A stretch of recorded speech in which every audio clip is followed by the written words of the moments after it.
Hi and welcome. I'm so glad you're here. Whether this is your first time hearing about the low FODMAP diet or you've tried it and felt completely lost, I see you. And I'm really excited to talk with you.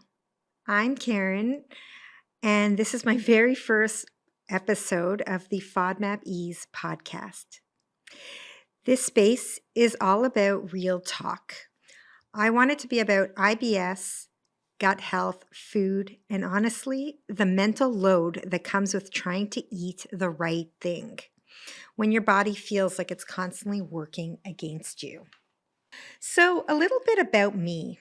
I've had digestive issues my whole life. I was diagnosed with ulcerative colitis at the age of 16, and that kind of defined me.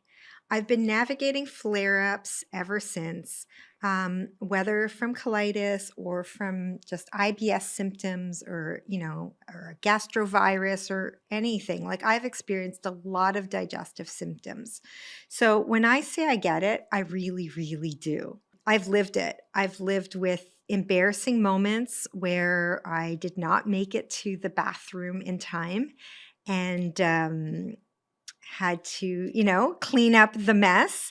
Um, I've had multiple colonoscopies. I can't even count anymore how many. And those preps are never easy. They don't ever get easy. And I've had the fear of food. Like I've, worried about like, will this meal cause me discomfort? So, but also here's the thing. I've lived it, but I've also been working professionally in healthcare for over the past 25 years. I'm a registered dietitian in Ottawa, Canada, and food has always been an integral part of my life and culture. It surrounds everything and it can't be ignored. It's the reason, likely, that I chose this profession because I realized early on how food impacted our health and impacted everything. And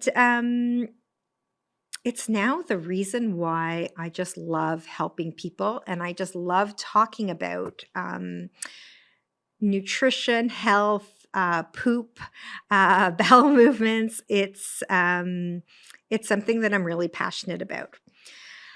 I'm extremely resourceful, curious. I want to know people's stories and I want to try to find solutions to the stress that people live with surrounding IBS and food.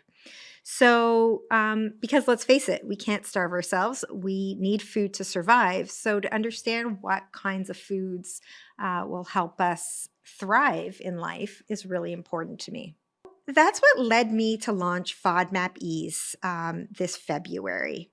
I've been working as a registered dietitian in the Ottawa, Ontario, Canada area, seeing people one-on-one for gut health and for the low FODMAP diet. And I felt that there's a lot of common messages that need to be cleared up, a lot of myths. And I wanted to make the low FODMAP diet, the whole process around it, easy, which is why I created FODMAP Ease. Often when you've been given, an IBS diagnosis or even an unknown reason why you have gut health issues, whether it's diarrhea or constipation, bloating, gas, whatever is going on, often you'll hear, have you tried the low FODMAP diet? Now, the low FODMAP diet came out 20 years ago, the research, and since then it's been globally studied to help people with digestive symptoms, and most particularly, it's the one diet that has been known to help with people with IBS. So if you've gone to the doctor's office and your doctor said to you, okay, let's, why don't you explore the low FODMAP diet? And you Googled it, now you're in the abyss. There is so much information. And even if you go to the reputable sites like the Monash FODMAP app or FODMAP friendly app, you'll see contradictions between what is low FODMAP and what is high FODMAP between the different apps. And then there's the whole host of blogs and resources on the net. So often when people come to me in my office, they are completely confused.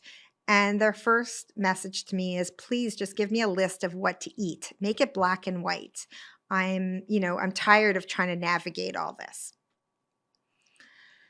So FODMAP Ease exists because I want to help and simplify this process for you. I want you to get you to the point of feeling better sooner and not have to fumble your way through the mountains of information out there.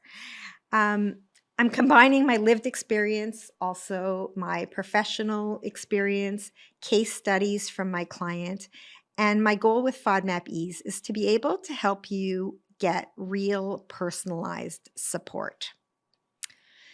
There's a gap between knowing what the FODMAP diet is and knowing how to actually make it work in your life. And that's the gap that I'm here to fill. And look, food decisions aren't black and white. Nutrition isn't a math problem, even though math is part of a lot of, nutrition calculations. Nutrition and food is deeply personal. It's tied to our emotions, our routine, our mental health. And IBS, or gut health, is not just a gut thing. It's a whole life thing. It affects your whole quality of life. So through the FODMAP Ease podcast and through my programs, I'm going to bring in psychology tools as well as food and nutrition tools to help build a healthy mindset around food, symptoms, and the daily stress of living with digestive issues like IBS. So what can you expect from this podcast? We'll talk about food, of course, but we're also going to talk about behavior, mindset, and self-compassion. And I'm going to hopefully try to bring this down to simple, practical tips that will guide you into small steps that will lead to long-standing, meaningful change.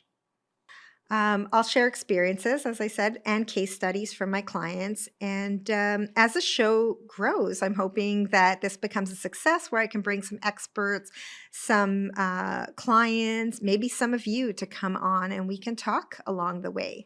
So I want it to be conversational and to share stories.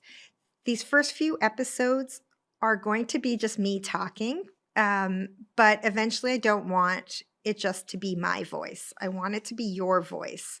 I want this podcast to be a community to support you, where there's no shame, there's no perfection. It's just a realistic path forward with fewer unknowns and more ease. If you've been overwhelmed or frustrated by the low FODMAP diet or IBS, I hope my podcast will give you some hope. And if nothing else, I hope that you feel seen.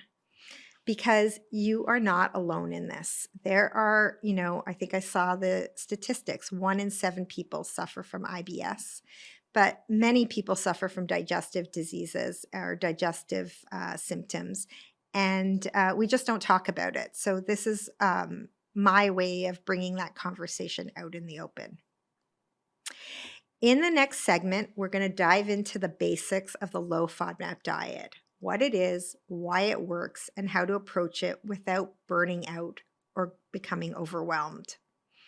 So if this episode resonated with you, make sure to subscribe so you don't miss what's coming up next.